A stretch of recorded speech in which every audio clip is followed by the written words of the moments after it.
Começou mais um programa do Barro. Antes tem aquele anúncio do Sala Musical, que é do meu amigo Newton Barros. Então você vai lá e se inscreva no canal dele e também não deixe de se inscrever no meu. E ele precisa de visualizações e inscritos e eu também, para poder a gente ter o anúncio. Ele tem o quê? Ele tem mais que a gente, Brasileiro? Ai, não acredito. Se ele tem mais que a gente, por que eu tô fazendo aqui então, falando dele?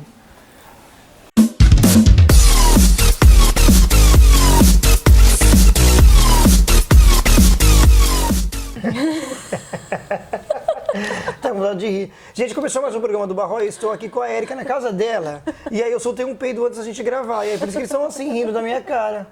Porque isso não é uma coisa comum, as pessoas não peidam, Érica. E aí você ainda tá rindo disso.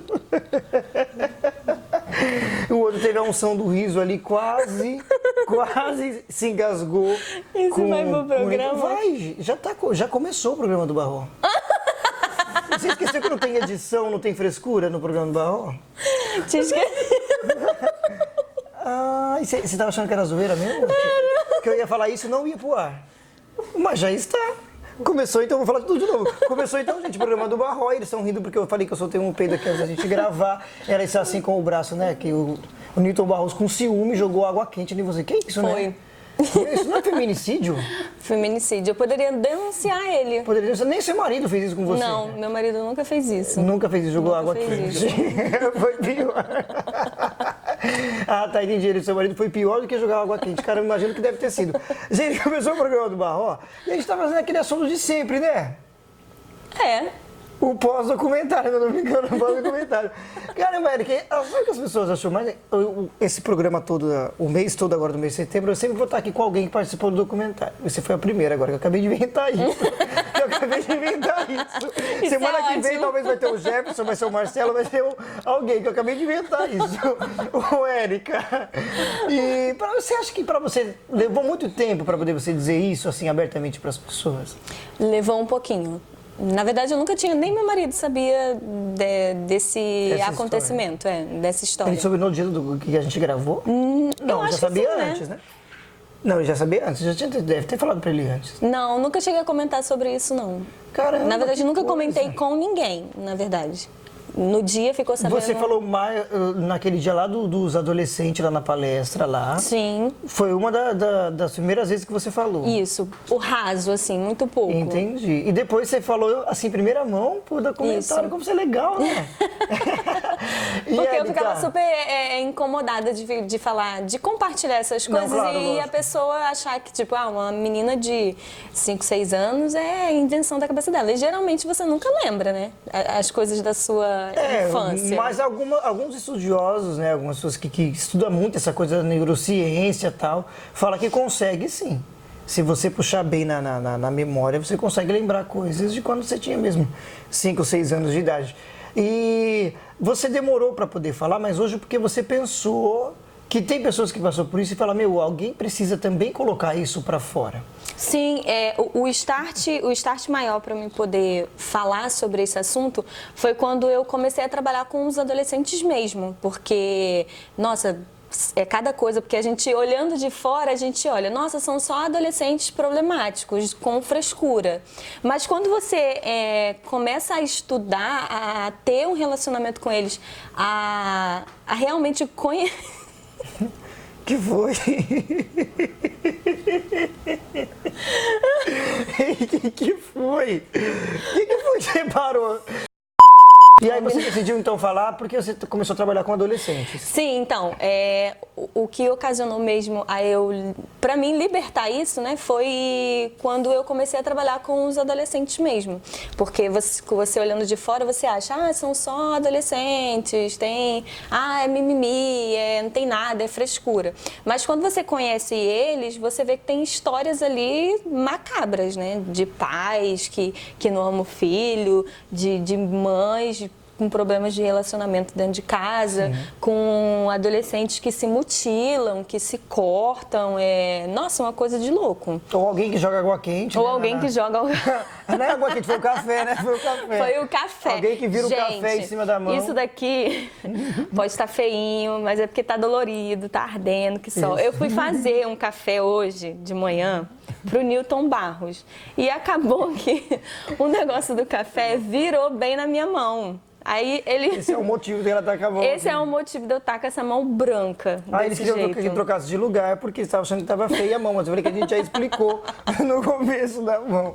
E o adolescente, ele sofre mesmo, né? Muito, E demais. às vezes eles não conseguem falar com o próprio pai. Aí procura sempre uma tia, procura alguém mais velho que eles acham uma confiança. Né? Sim, aí quando eles vieram... Geralmente eles conversam muito com a gente, são muito abertos com a gente, alguns, né, que a gente conseguiu pegar a confiança deles e alguns deles sofriam isso.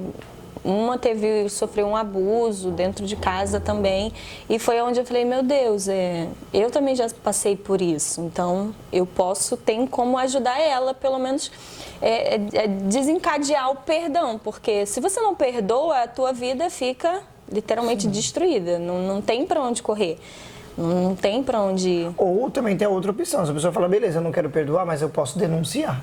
Isso. Né? Que já é um bom passo também, de denunciar. O que não ocorre muito, porque a vítima tem medo, né? fica com medo. No meu caso, como eu tinha explicado pra você, no meu, eu era apenas uma criança. Então, quando eu contei pra minha mãe não acreditou muito. Então, assim, passou em branco. Então, as pizzas que chegavam eu comia porque criança gosta de pizza. Então, eu acabava comendo, mas com medo, porque eu sabia que no dia seguinte ia acontecer a mesma coisa. Tinha acontecido no dia também, anterior. tipo assim, a mesma coisa que ia acontecer era de, tipo, a minha mãe não vai falar, não vai fazer nada. Não vai fazer nada, isso. Né? Mas a sua relação com a sua mãe de boa hoje? Hoje, assim... Mas naquela época você falou, mas é a minha mãe, tipo, teve uma revolta. Sim, eu fiquei um pouco... Eu tive uma adolescência muito problemática, como eu tinha falado. Eu me maquiava de preto, me vestia de preto, ficava sentada numa poltrona que tinha lá em casa, na casa da minha mãe. E... eu ficava lá, desligava todas as luzes e ficava sentada, voando, imaginando sem ouvir música, coisa. sem nada? Sem nada. Tipo assim, paralisada. Paralisada. Que nem a gente tá aqui, só que sem conversar com ninguém. Nossa, brisando total. Isso aí, eu sentava, me vestia de preto, me maquiava toda de preto e ficava lá sentada. Mas aí a sua mãe não via isso? Tipo, o que essa menina tá fazendo no escuro? Então, aí entra aquela questão que eu tinha te falado. A questão de, é adolescente, é só frescura. É uma fase. Né? É rebelde, e isso. Que isso hoje você vê que você tem uma filha que se ela tivesse esse comportamento, você vai lembrar na hora, né? Sim. A Giovana, por exemplo, vai ver a Giovana e falar, não, espera aí, tem alguma coisa que tá errado. Então hoje, o que a gente veio trazendo com aquele documentário, com o documentário na verdade, e com esse bate-papo de hoje é isso, trazer uma alerta para os pais que não percebem às vezes o comportamento do filho. Sim. Que nem a gente tem lá no documentário o Jefferson, que eu acho que ele vai ser o próximo. Como eu inventei isso agora, acho que semana que vem vai ser o Jefferson. E aí, tipo assim, ele já foi mais agressivo, tanto que ele falou, poxa, era coisa, eu batia nas pessoas, eu brigava como se fosse uma coisa comum, não sentia nada, né? Tipo, eu não sentia um remorso por fazer isso, eu tenho que jogar um paralelepípedo na cabeça de alguém, é normal. Normal, então, normal. E ninguém percebia o comportamento, né? Tipo, por que a pessoa é desse jeito? E assim, no meu caso já foi um pouco mais diferente, porque eu sempre fui muito bagunceiro mesmo, então isso é uma coisa que não ia mudar independente do que acontecesse. Mas o meu caso eu ficava pensando em inúmeras coisas, eu falo, por que isso aconteceu? Mas por que isso? Por que aquilo? Então eu tinha aquela coisa de não falar, o medo de falar para os meus amigos, eu falei, como que vai ser a reação deles? Mas eu acho que eles percebiam a minha inquietação também. Tipo, vamos fazer tal coisa? Eu já estava naquela fase de, eu não quero não, deixa pra lá. Sabe? Então eu acho que ao mesmo tempo eu achava que eu podia entrar numa depressão, mas eu pensava, não, eu sou um cara muito forte. Eu falei, eu sempre demonstrei isso para as pessoas que eu sou um cara forte. Então eles têm que me ver assim, então eu não vou dar o braço a torcer. Não vou demonstrar. Eu falei, imagina, que é o Wellington Barros, você acha que eu vou fazer uma coisa dessa? Vou ficar mostrando pros outros. Então eu pensava isso, eu falei, não, tem que fingir que tá tudo bem. Mas às vezes eles sentiam que tinha alguma coisa, mas não falavam nada e eu também não dizia. Que hoje é o que a gente vem sempre falando, às vezes tem muita gente ao nosso redor e não percebe o que está acontecendo. Isso leva ao suicídio, à depressão e uma série de coisas. E às vezes a gente não percebe por estar muito ligado a gente, ao nosso sofrimento, à nossa dor. Então a gente fica assim, só olhando pra gente, pro nosso. É o que acontece muito hoje em dia nas igrejas, né? Hoje em dia tem muitas pessoas doentes, não só com esse tipo de problema em si, como a gente já passou por isso, o abuso sexual, mas muitas outras coisas. Mulheres que estão sendo presas dentro de casa pelo marido, às vezes sendo pastor, às vezes... Muito isso. Tipo, a mulher não vai nem na padaria. Isso aí. Né? Ou criança mesmo sendo abusada, a gente tem muito isso hoje em dia. E em qualquer lugar. Em qualquer lugar, na igreja ou na escola, em qualquer lugar tem isso. Em qualquer religião também. Qualquer religião, qualquer religião, gente. Para não falar assim, ele acabou dizendo que foi só com os crentes. Não foi. Sim, Tem qualquer... o tanto de padre que é denunciado por causa disso. Mas só que a gente, é o ser humano, é da gente. A gente acaba ficando só pro nosso e a gente acaba não vendo a dor do outro. Se a gente não parar para perceber, para ter alguém que seja um agente de cura para as nossas vidas, a gente não consegue sozinho. Exatamente. Eu não consegui sozinha. Eu tive muito problema também no meu casamento.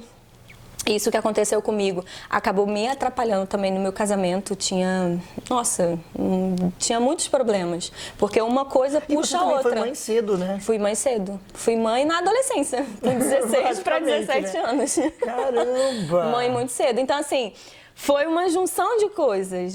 Tipo, casei muito cedo. Mas esse lance de ser mãe, desculpa, mas esse lance de ser mãe cedo veio dessa consequência também aí de ficar trancada no quarto, de ficar no escuro, de toda essa coisa da a rebeldia depois do acontecido. Porque assim, eu me tornei, na verdade, dentro de casa, eu era mais muito respondona. Minha mãe até reclamava.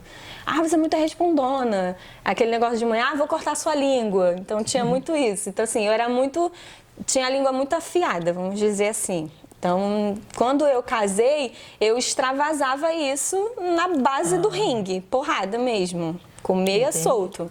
Então... Nossa, ele até saiu, o marido até saiu de perto.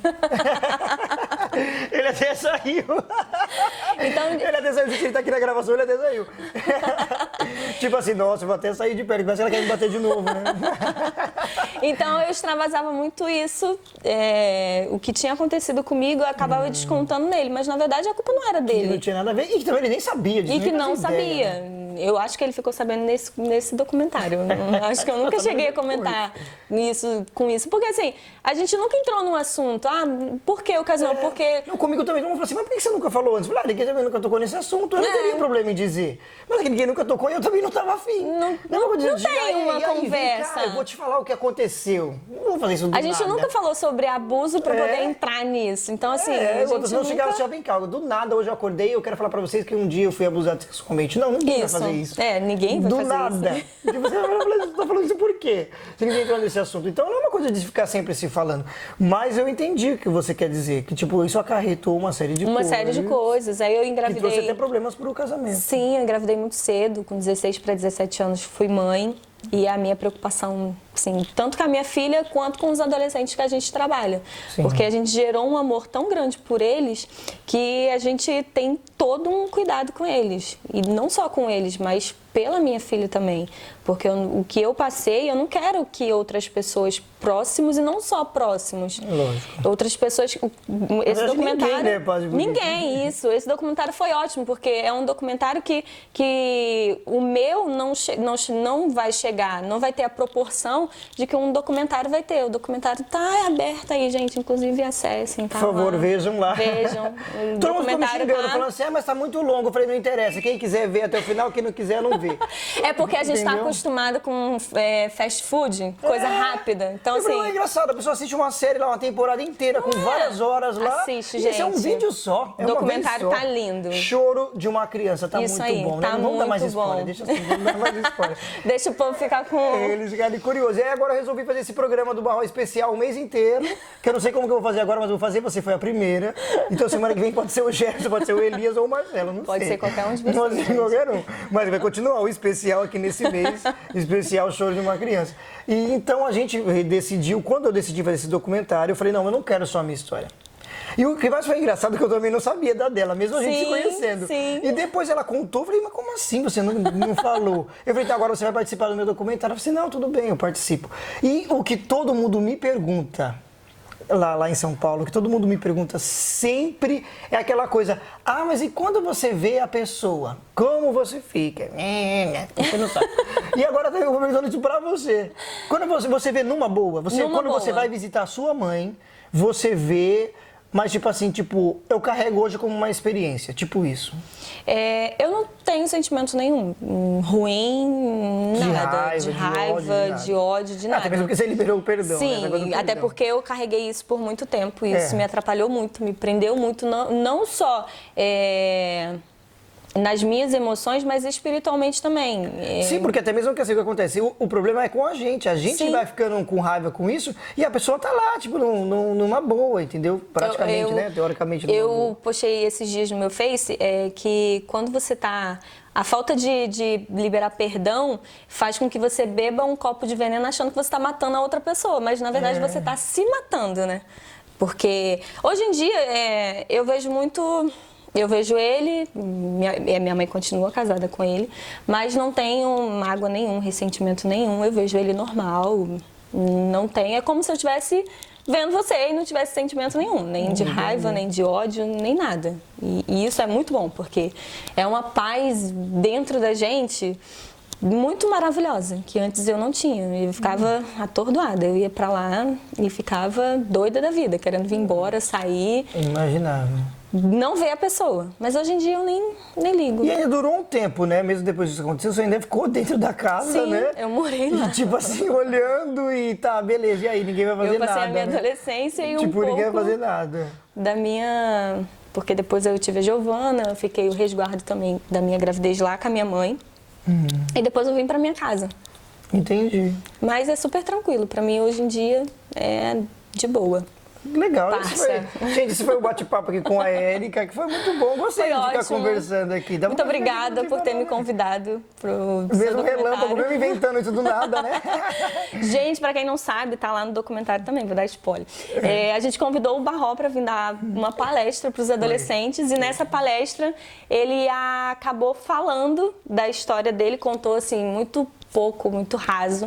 E quando ele terminou, eu me identifiquei com a história dele e daí surgiu uma amizade que tá até hoje. Ele tá na Na minha verdade, a house. gente já tava conversando antes, a gente já se conhecia antes. Já se Só que a gente não conhecia. sabia disso um Isso. do outro, que foi lá na festa da revista lá. Isso. E aí eu vi, o quê?